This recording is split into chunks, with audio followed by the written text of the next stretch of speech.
ദൈവതിരുനാമം വാഴ്ത്തപ്പെടുമാറാകട്ടെ. ഈ നോയമ്പിന്റെ 24-ാം ദിവസത്തിലേക്ക് നാം കടന്നിരിക്കുകയാണല്ലോ. നോമ്പ് കർത്താവിന്റെ ക്രൂശുമരണവും ഉത്ഥാനവും ഓർമ്മിപ്പിക്കുന്ന നാളുകളാണല്ലോ. നോമ്പ് സമയങ്ങളിൽ കൂടുതലായി പ്രാർത്ഥനയ്ക്കും വചന കേൾവിക്കും സമയം കണ്ടെത്തണം.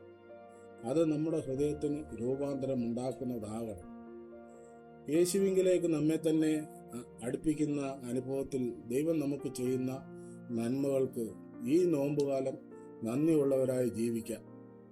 ഭക്ഷണപാനീയങ്ങൾ മനുഷ്യ ശരീരത്തെ പോഷിപ്പിച്ചിരിക്കുന്നതാണ്. എന്നാൽ ദൈവവചനം ആത്മീയ പരിപോഷണത്തിന് അത്യാവശ്യമാണ്.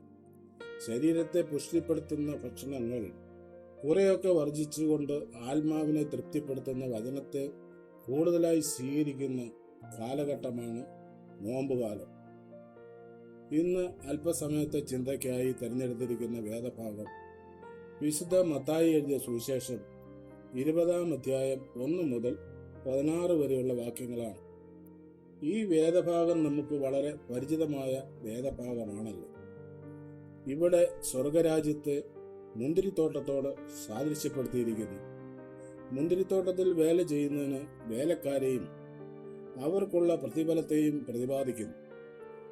വേലക്കാർ തങ്ങളുടെ ഒരു ദിവസത്തെ കൂലി പറഞ്ഞൊത്തിട്ട് തങ്ങളുടെ പണിക്ക് പുറപ്പെടുന്നു. 3-ാം മണി നേരത്തും 6-ാം മണി നേരത്തും 9-ാം മണി നേരത്തും 11-ാം മണി നേരത്തും വന്നവർക്ക് പ്രതിഫലം കൊടുത്തപ്പോൾ തുല്യമായി കൊടുത്തു. അതിരാവിലെ വന്നവർ വിചാരിച്ചു അവർക്ക് കൂടുതൽ ലഭിക്കുമെന്ന്. ലഭിക്കാതെ വന്നപ്പോൾ വീട്ടുടയവന്റെ നേരെ അവർ പിറുപിറുക്കാൻ തുടങ്ങി.